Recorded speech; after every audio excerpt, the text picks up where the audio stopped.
السلام علیکم ورحمۃ اللہ وبرکاتہ۔ نحمدہ ونصلی علی رسولہ الکریم، اما بعد۔ امید کرتے ہیں آپ تمام سسٹرز خیر و عافیت سے ہوں گی اور ایمان کی بہترین حالت میں ہوں گی۔ اللہ رب العزت سے دعا ہے آپ کی طرف ہر بڑے والا شر خیر میں بدل دے، آمین۔ اور امید ہے کہ آپ لوگ لیسن کے حوالے سے بےتاب ہو رہے ہوں گے، تو انتظار کی گھڑیاں ختم، آئیے لیسن کی طرف چلتے ہیں۔ چلیے سسٹرز، ہم لوگ سورۃ الانعام آیہ مبارکہ 57 تک ٹرانسلیشن اور آیہ مبارکہ 55 تک تفسیر پڑھ چکے تھے۔ آج مزید 2 آیہ مبارکہ کی ٹرانسلیشن کریں گے اور تفسیر کا لیسن آیہ مبارکہ 56 سے سٹارٹ کریں گے۔ رب اشرح لی صدری ویسر لی امری واحلل عقدۃ من لسانی یفقہوا قولی اللہم بارک لنا فی اوقاتنا اللہم فقہنا فی الدین اللہم انی اسألک الہدی والتقی والعفاف والغنی اللہم الہمنی رشدی واعذنی من شر نفسی اعوذ باللہ من الشیطان الرجیم بسم اللہ الرحمن الرحیم قل لو ان عندی ما تستعجلون به لقضی الامر بینی وبینکم واللہ عالم بالظالمین وعنده مفاتح الغیب لا يعلمها الا هو ويعلم ما في البر والبحر وما تسقط من ورقة الا يعلمها ولا حبة في ظلمات الارض ولا رطب ولا يابس الا في كتاب مبين۔ ٹرانسلیشن۔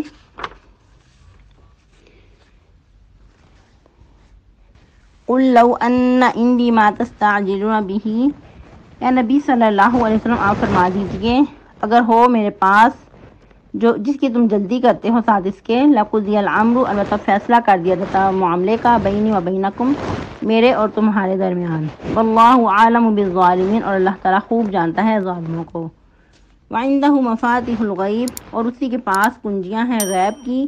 لا يعلمها الا هو نہیں جانتا اس کو مگر وہی، ويعلم اور وہ جانتا ہے ما فی البر والبحر جو کچھ خشکی اور سمندر میں ہے، وما تسقط من ورقۃ اور نہیں گرتا کوئی پتا الا يعلمها مگر وہ جانتا ہے اس کو، ولا حبۃ اور نہ کوئی دانہ فی ظلمات الارض زمین کے اندھیروں میں، ولا رطب ولا یابس اور نہ کوئی تر اور نہ خشک، الا فی کتاب مبین مگر لوح محفوظ میں لکھا ہوا ہے۔ تفسیر آیہ مبارکہ 56 سے۔ قل انی نہیت ان اعبد الذین تدعون من دون اللہ قل لا اتبع اہواءکم قد ضللت اذا وما انا من المہتدین۔ جیسا کہ ہم لوگ اس کے پہلے کے لیسن میں پڑھ چکے، اللہ رب العزت فرما رہے ہیں کہ ہم اپنی نشانیاں کھول کھول کر بیان کرتے ہیں، کس لیے؟ تاکہ جو واضح رستہ ہے، جو ہدایت کا رستہ وہ بھی ظاہر ہو جائے، اور جو گناہگاروں کی راہ ہے جس راہ پہ وہ چل کر بھٹک رہے ہیں وہ رستہ بھی کھل کر سامنے آ جائے، ان کا رستہ بھی واضح ہو جائے تاکہ کھرے اور کھوٹے کی پہچان ہو سکے۔ پھر مزید اللہ رب العزت اپنے نبی صلی اللہ علیہ وسلم کو فرما رہے ہیں کہ آپ فرما دیجئے بے شک میں منع کیا گیا ہوں یہ کہ عبادت کرو ان لوگوں کی جن کو تم پکارتے ہو اللہ کے علاوہ۔ آپ لوگوں کو اگر یاد ہو کہ سورۃ الانعام کے سٹارٹ میں ہی بتایا گیا تھا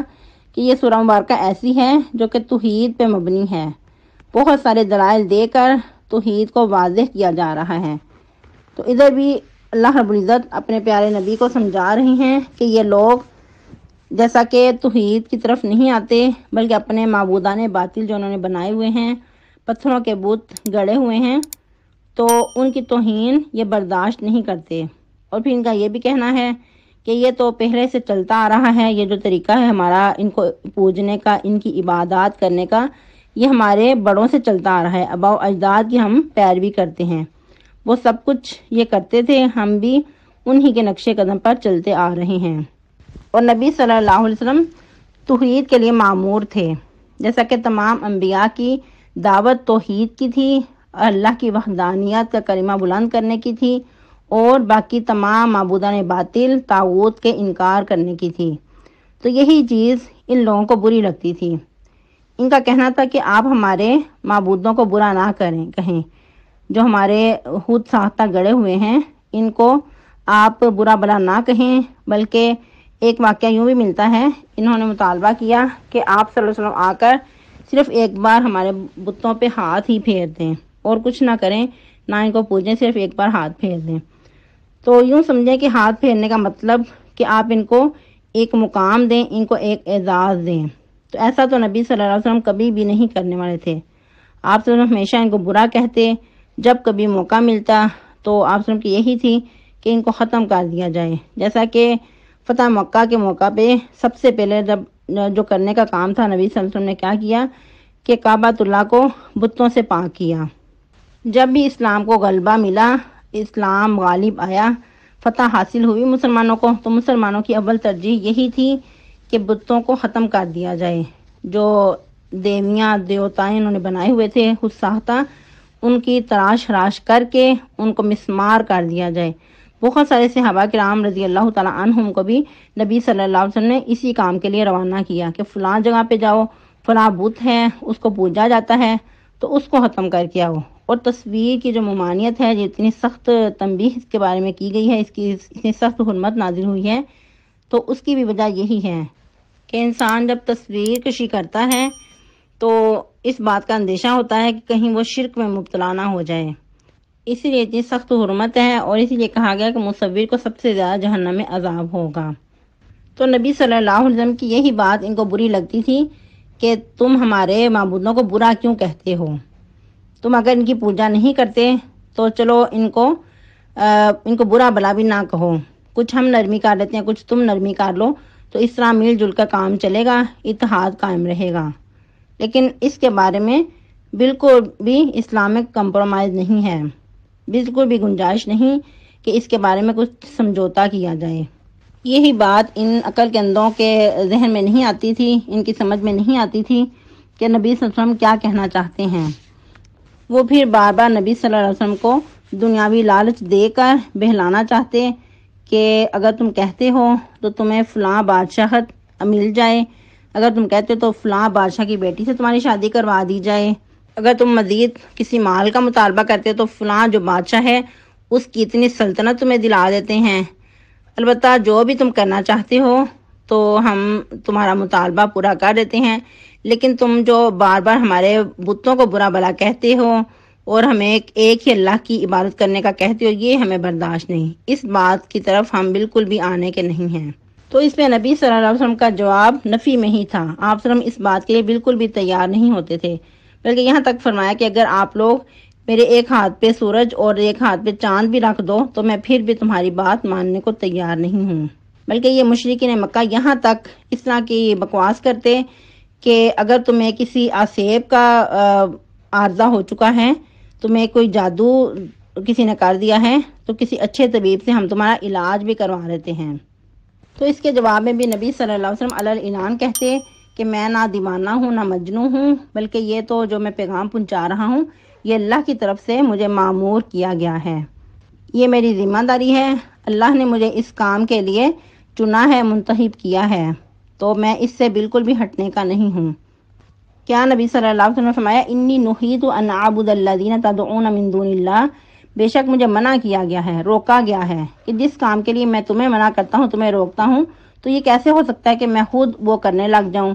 مجھے تو اس چیز سے منع کیا گیا ہے کہ جن کی تم عبادت کرتے ہو اللہ کے علاوہ، میں اس کی عبادت کرنے لگوں۔ قل لا اتبع اہواءکم، پھر فرمایا کہ نبی آپ فرما دیجئے میں تمہاری خواہشات کی بالکل بھی پیروی نہیں کرنے والا،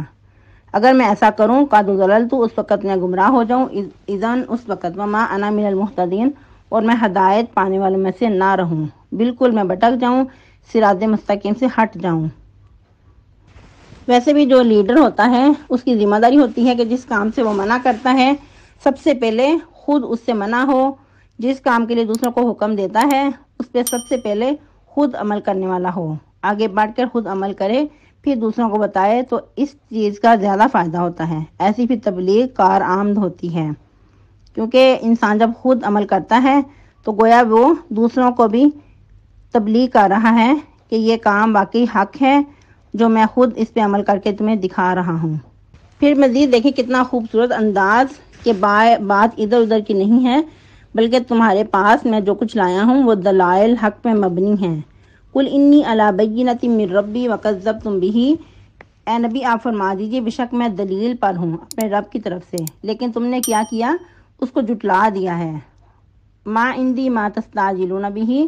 میرے پاس نہیں ہے جس کی تم جلدی کرتے ہو، کیونکہ یہ لوگ کہا کرتے تھے اگر ہم مانتے نہیں ہیں، تمہیں جھٹلا رہے ہیں یا تمہاری رسالت کو جھٹلا رہے ہیں، تو جس عذاب کی وعید تم ہمیں سناتے ہو پھر وہ لے آؤ، کیوں پھر ہمارے پاس فوراً نہیں لاتے؟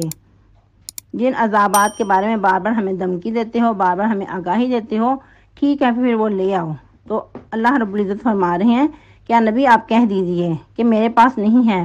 میرے اختیار میں ایسا کچھ نہیں ہے کہ تمہارے مطالبے کے مطابق میں فوراً سے عذاب لے آؤں۔ ان الحکم الا للہ، ان چیزوں کا جو فیصلہ ہے وہ اللہ ہی کے ہاتھ میں ہے، نہیں ہے فیصلہ مگر اللہ کے اذن سے، اللہ ہی کے لیے۔ یقص الحق، وہ کھول کر فیصلہ کرنے والا ہے یا وہ کھول کر حق بیان کرنے والا ہے، وہ خیر الفاصلین، اور سب سے وہ بہتر فیصلہ کرنے والا ہے۔ کہ ایک وقت آئے گا حق سچ کھل کر سامنے آ جائے گا،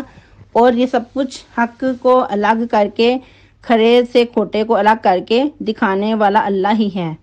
وہی بندوں کے درمیان فیصلہ کرنے والا ہے اور باطل کو نیست و نابود کرنے والا ہے۔ پھر مزید اللہ تعالیٰ فرما رہے ہیں اے نبی آپ فرما دیجئے لو ان عندی ما تستعجلون بہ، اگر میرے پاس ہوتا جس کی تم جلدی مچا رہے ہو، جس کا تم جلدی کا مطالبہ کر رہے ہو، لقضی الامر بینی و بینکم، تو اس کا کب کا فیصلہ ہو چکا ہوتا میرے اور تمہارے درمیان۔ یعنی کہ وہ عذاب اگر میرے اختیار میں ہوتا تو میں تمہارے مطالبے کے مطابق اس کو بھی تمہارے سامنے لا کھڑا کرتا، تم پہ عذاب آ چکا ہوتا، تو پھر یہ تم جو اس طرح باتیں کر رہے ہو یہ تمہیں بولنے کی جرت بھی نہ ہوتی، فیصلہ پہلے کا تمام ہو چکا ہوتا۔ پھر اللہ تعالیٰ فرما رہے ہیں واللہ عالم بالظالمین، آپ کہہ دیجئے کہ اللہ تعالیٰ خوب جانتا ہے ظالموں کو، جو اس طرح کے مطالبات کرتے ہیں یا پھر حق کو بھی دیکھ کر ماننے کو تیار نہیں ہوتے، تو ان کے ظالم ہونے میں کسی قسم کا بھی شک باقی نہیں رہ جاتا۔ اللہ تعالیٰ پھر ایسے لوگوں کو خوب جانتے ہیں، اللہ کی نظروں سے ایسے لوگ بالکل بھی اوجھل نہیں ہیں۔ اور پھر مزید یہ بھی کہ اگر تم اس طرح کے مطالبات کرتے ہو تو تمہارے ظالم ہونے میں کچھ بھی شک نہیں۔ پھر یاد رکھنا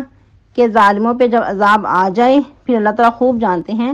کہ عذاب کا مستحق کون ہے، کون ظالم ہے، اور پھر کون عذاب سے بچ نہیں سکتا۔ پھر ایسے لوگوں پہ عذاب کی جو وعید ہے وہ پوری ہو کر رہتی ہے۔ آج کے لیے اتنے کافی ہیں، تو آپ لوگوں نے اچھے سے یاد کرنا ہے اور سنانا بھی ہے، اور چھٹی نہ کیجیے گا۔ اس کے علاوہ کوشش یہی ہوگی کہ جو نیکسٹ لیسن ہے وہ آج کے حوالے سے چھٹی نہ ہو۔ یہ جو آپ کو لیسن ارسال کیا گیا ہے یہ کل منگل والے دن کا لیسن ہے، تو آج کا لیسن بھی انشاءاللہ رات تک کوشش کی جائے گی کہ آپ کو ارسال کر دیا جائے۔ اگر ایسا ممکن نہ ہوا تو پھر انشاءاللہ ہم فرائیڈے آن کر لیں گے۔ سبحانک اللہم ربنا و بحمدک، نشہد ان لا الہ الا انت، نستغفرک و نتوب الیک۔ والسلام علیکم ورحمۃ اللہ وبرکاتہ۔